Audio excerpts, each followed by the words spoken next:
Bismillahirrahmanirrahim. Pada materi pertama ini, kita membahas tentang kerisauan perihal jodoh.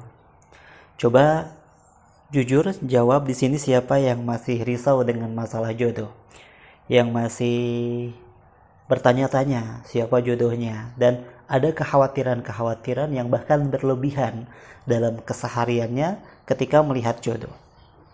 Risau tentang masalah jodoh itu sangat wajar, karena yang namanya jodoh, yang namanya pasangan hidup, itu merupakan tuntutan fitrah kita sebagai manusia. Kita sebagai manusia punya yang namanya garizah, atau punya yang namanya naluri untuk mencintai. Salah satunya mencintai pasangan hidup kita. Makanya melihat perkara jodoh ini perkara yang sangatlah wajar. Kerisauan sendiri itu biasanya muncul adanya dua faktor. Risau perihal jodoh itu bisa muncul dari faktor internal dan juga faktor eksternal. Faktor internalnya itu bisa karena usianya yang sudah memasuki usia pernikahan. Kalau perempuan udah 25 tahun ke atas, laki-laki 28 tahun ke atas, itu usia-usia yang biasanya mulai adanya kerisauan masalah jodoh. Karena di usia seperti itu rata-rata teman-temannya itu sudah pada menikah. Sedangkan sayanya belum. Sedangkan kitanya belum. Akhirnya muncullah kerisauan dalam masalah jodoh. Kekhawatiran-kekhawatiran, takut lama mendapatkan pasangan, lama dalam menikah. Yang kedua ada faktor eksternal. Faktor eksternal itu biasanya adanya pertanyaan-pertanyaan. Kapan nikah? Kapan kamu kawin? Kapan kamu nikah? Ketika reunian, ketika kumpulan, kamu belum nikah ya? Ada tuntutan dari keluarga, tuntutan dari saudara-saudara, pertanyaan perihal pernikahan. Dan biasanya untuk orang seperti ini, pertanyaan yang paling ia takutkan adalah kapan kamu nikah? Kenapa? Adanya tuntutan dari luar, sehingga menjadi faktor eksternal, menjadi kerisauan bagi dia. Terus yang namanya kerisauan dalam masalah jodoh ini merupakan hal yang wajar atau hal yang perlu dipermasalahkan.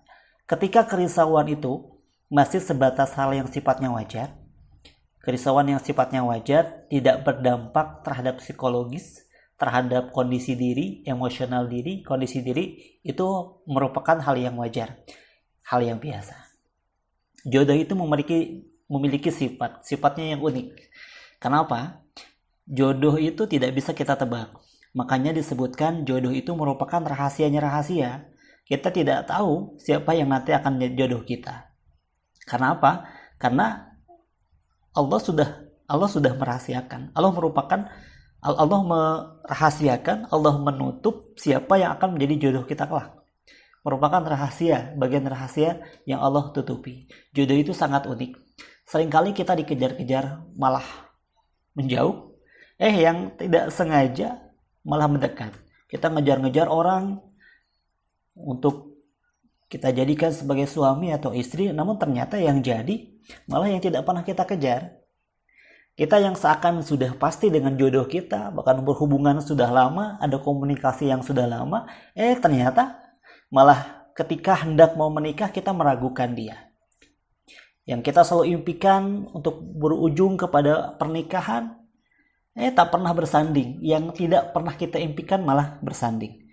Jauh-jauh hari kita nyari, jauh-jauh kita nyari kesana kemari, ternyata yang menuju ke pelaminan adalah teman sekolahan.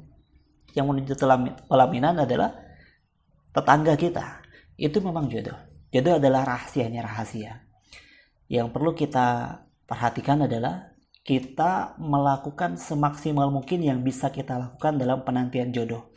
Dan ketika kita sedang menanti jodoh, usahakan kita menanti dengan penantian yang terbaik, memantaskan diri kita agar kita kelak mendapatkan jodoh yang terbaik.